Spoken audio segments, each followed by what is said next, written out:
Joining us, we are joined today by Tony Suarez, Executive Vice President of the National Hispanic Christian Leadership Conference. I always feel like I've scored a victory when I spit that out. Well, thank you for having me. And Tony just got back from visiting Puerto Rico late last night, and so we appreciate you coming in this morning, telling us what's going on. So what was the purpose of the trip, and give us a feel for what you saw there? Oh, and to our audience, I just want to add, too, please, thanks for watching, and please let us know if you have any questions as we're talking today. Well, as we've been talking the last few weeks, we wanted to be the hands and the feet of Jesus to hurting people in Puerto Rico, especially within the Latino community, especially here on the East Coast. So many of them have family members that have been on the island and they've been unable to communicate with them. The lack of electricity and communication is still an issue after several weeks.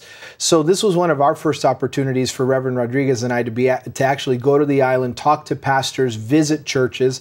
And what we saw was still a lack of electricity, debris on the streets, buildings that are broken down, or just businesses that are completely shut down. But we wanted to go and offer support. We took finances and resources to different ministerial or clergy associations, and to let them know that this isn't a one-time thing. We're here for the long haul. Yeah. We're going to be there until what Reverend Rodriguez called Puerto Rico 2.0 exists, and it's going to take the church being the beacon of light, being that center point to the community. So we wanted them to know that we love them, we support them, we're going to be there for them, and also meeting with some of these denominational leaders to know exactly how many churches within their networks or their denominations have gone through some kind of damage or whatever it might be that has affected the church. They've said that approximately, and the numbers are approximate, but approximately 80,000 people have left Puerto Rico, and they think that more than 70% will not go back to Puerto Rico. So you're talking about, there could even be a church that maybe structurally they had no damage, but they may have lost their membership or maybe lost 50 to 100 people. And that, it severely impacts that church's future. So there's what is the feeling like there when you've got that kind of actual migration, or people are thinking about leaving? Well, you have those. I heard Apostle Wanda Rolón, she pastors the largest church on the island. She said, well, we met with her. She said, those that leave, it's going to go okay for them. She said that they'll do well. But those of us that stay, we're going to make history, because we're going to rebuild this island. So there's not a bad sense for those that leave. I mean, it's understandable when you have young children. I mean, there's only over 1,000 schools that had to close. There's about 115-ish that have reopened. So it's understandable why someone would want to leave. And it's a huge migration, especially to Florida and to Texas. But those that are going to stay, there's this prophetic inclination upon them. We're going to rebuild this island, and it's going to be better than it's ever been before, which again, to me, it's reverbing that message that Pastor Sam gave of Puerto Rico 2.0. There is a sense that we're going to rebuild, we're going to be better, and we're going to come out of debt, we're going to build businesses, we're going to make sure that the homeless have homes, our churches are rebuilt. There's at least, and I've said this before, there's at least 3,000 churches that have suffered direct impact because of the hurricanes. So one of the things we want to do is find a way that stateside churches can adopt a church in Puerto Rico. And no middleman, just that church directly with that church in Puerto Rico, and send a monthly donation. And then at Christmas, Reverend Rodriguez had this idea. He said, at Christmas, when we're supposed to be celebrating, so many people in Puerto Rico are going to feel depression and they're going to be in despair. But what if we could send church teams from the U.S. that are stateside to Puerto Rico to rebuild churches? We have a partnership. So a Christmas missions trip, in other words. A Christmas missions trip, and we have a partnership with a group there called Mag Films. They work for the government. They do educational films and films with wholesome messages.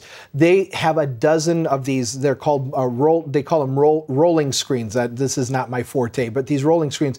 They're going to go into communities and do block parties and just play movies for the community, because in the midst of rebuilding and all of this restoration work, there has to be a time for shalom and a time to be able to relax. So we're taking meals and taking snacks, and David and Nicole Crank are donating dozens and dozens of boxes of books that we're going to be able to hang, just anything. I mean, one of the things, and it's interesting, one of the things that pastors were talking about is that they said, our young people, they said, we've been set back like 60 years is what they're talking about. People doing their laundry in the rivers. And they said, but our young people, They said they're playing chess, they're playing checkers, and it's not to put a feel-good moment on a horrible situation. But there could be a silver lining, it sounds like, maybe some positives to come out of this. Absolutely, and you know, the government saying that maybe by December there'll be a majority of the island will have electricity, but then there's some that say it could take till February. One thing that we do know is that the governor of Puerto Rico is an incredible, incredible leader who is partnering with faith-based organizations. He's partnering with churches.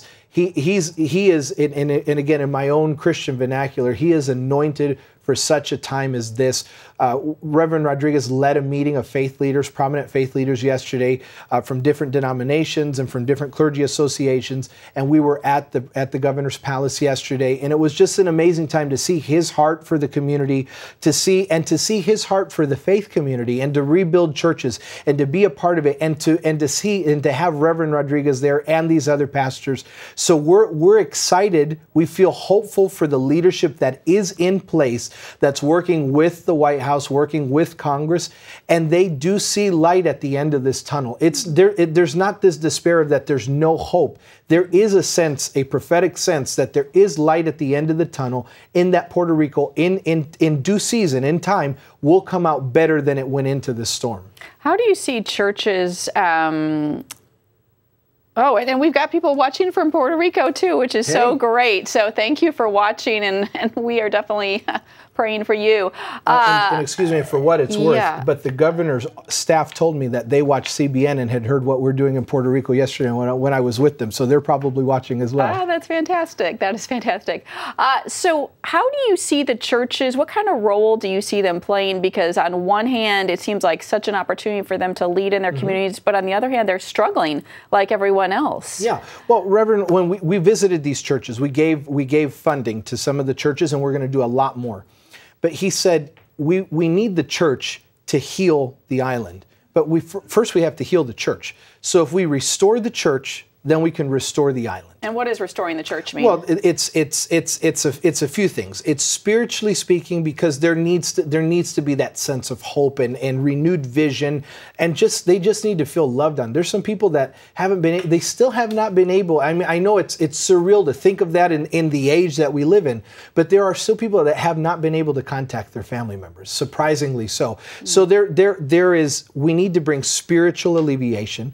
We need to help rebuild these churches. There are churches that they're structurally, they're having church in the street because they can't use their church building. The largest church on the island still does not have electricity.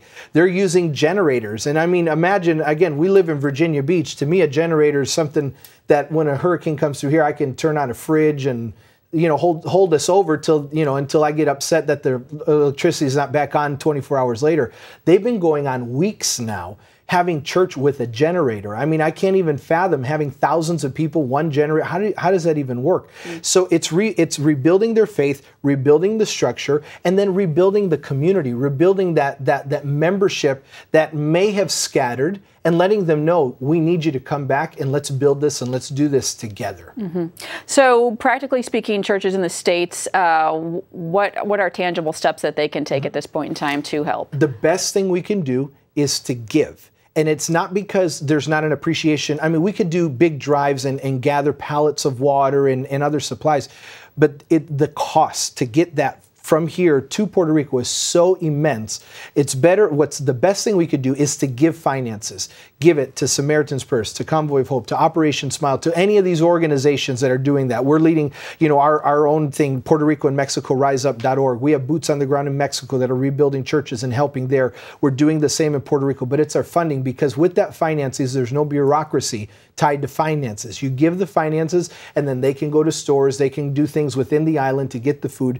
The organization that we work with for Compassion has given out 1.2 million meals since this has begun. But one of the pastors said this to us. He said, if you, thankful, with tears, flowing down his cheek, grateful for the meals. He said, if you bought someone a mattress, they could have it for the next 10 years. He said, you give them food, and they're going to come back tomorrow and still need food. So it's not, and I thank the Lord for 1.2 million meals, but that has to be perpetual help. This is something that has to be an ongoing process.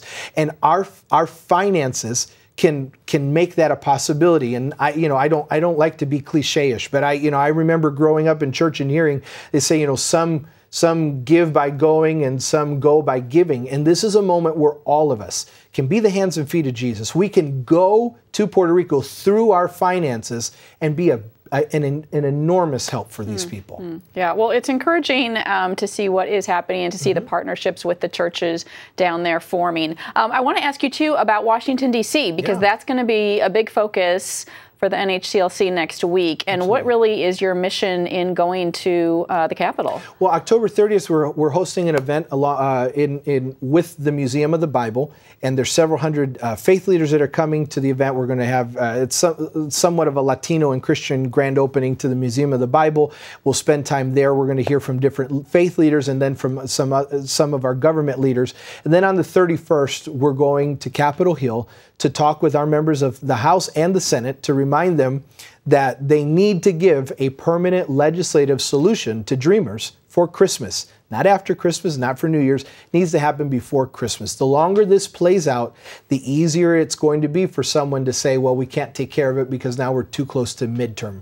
So this is something, and there's overwhelming support. I feel like a broken record because I say it, but it's time for them to act on it. There's overwhelming Republican and Democratic support for there to be a permanent solution. It's time to go beyond rhetoric, beyond the verbatim, and it's time to actually put a bill in the House that Speaker Ryan can call for a vote on, and we can see it happen. So that's our call. We're calling on continued support for Puerto Rico. This needs to pass. These people need help. They need funding. They need this support. So that's our main messages, along with we're always speaking on education, on Israel, on religious liberty, but those two main focuses are going to be on Dreamers and on Puerto Rico. Yeah, Puerto Rico and Mexico. It's so fascinating, too, especially with Puerto Rico, because if we don't help Puerto Rico, then that migration is going to be even more in overdrive coming to Florida and the rest of the mainland. Absolutely. And Puerto Rico, Puerto Rico is part of the United States. And we saw a prophetic thing yesterday. The churches there, while taking care of their own disaster, are asking the government, help us to have a warehouse here so that if another hurricane, or not if, but when another hurricane hits the Caribbean, Puerto Rico can be right there to help them. I mean, to me, how incredible, how prophetic is that? That in the midst of my own suffering, I'm saying, you know what, let me position myself in a way so that when someone else goes through something similar, I'm going to be ready to help them and not have this 3-week or 2-week delay that we had because of having to get resources from here to the island. To me, that's incredible to just see their heart in the midst of everything they're going through. They're already thinking about what can we do to help someone else in the future. Sounds like someone's been reading Genesis. Amen. That's great. I just want to ask you one little thing, too, that caught my attention. You were saying people don't have a lot of technology and that they're playing checkers and they're playing chess. I mean, is there somewhat of a maybe opportunity to even break free from technology in a positive kind of way down there? Is this a unique time? Well, as someone who struggles, breaking free, I guess. I mean, they're doing it. But, people have cell phones. But even, I was just there. We just came home. I was home at 1 a.m. There was moments where my phone was working fine. And then in the same spot, an hour later, I couldn't make a call. I couldn't get a text message. I would just lose all, complete signal. So they're managing. I mean, one of the lead pastors that we went to talk to, who pastors a prominent church, we couldn't call him. We had to call someone to go to his house to knock on his door to let him know that we're here. So they are breaking free. I mean, and again, some people are just having fun with it. They said, my kids are riding bikes, they're playing checkers, we're talking around the dinner table. So they're looking for the silver lining in a horrible situation. And without making light of it, I say all of those things. But it is interesting to see one of the pastors testified about his 13-year-old nephew. They're just, because he's waking up at daylight, just waking up when the sun goes, and that the 13-year-old said, well, I don't know what else to do. I guess I'll pray. And just having how this 13-year-old nephew of his is having an encounter with the Lord that otherwise he would not have had, and how it just changes your life completely. And again, even for us that live here in Virginia Beach on a coastline, I've lived here 13 years. I've never experienced what those people have experienced. When I lost electricity for 2 days after one of the hurricanes here in the last few years, I thought I was going to lose it. I mean, I was ready to go, move the kids and go find, somewhere else to be.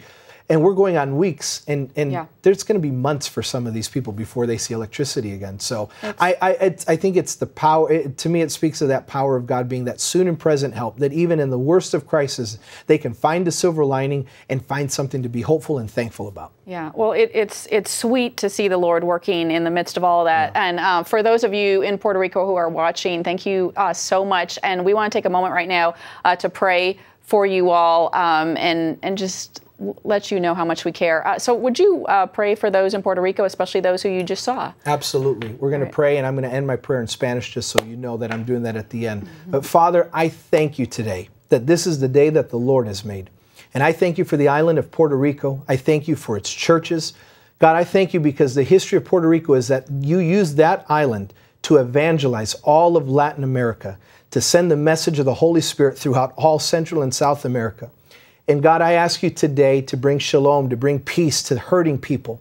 We thank you that you are going before us, and you're even giving wisdom and strategy and innovation to the government to be able to rebuild the island. And we thank you that your church is going to be your body, the hands and the feet of Christ, to bring hope and to help build what Reverend Rodriguez has called Puerto Rico 2.0. God, we're not even asking for it, we're declaring it so in Jesus' name. Padre, te doy gracia en este día, que tú estás trayendo paz, estás trayendo esperanza y estás trayendo una nueva isla de Puerto Rico. Lo declaramos hecho en el poderoso, majestuoso nombre del Señor Jesucristo. In the name of the Lord Jesus Christ.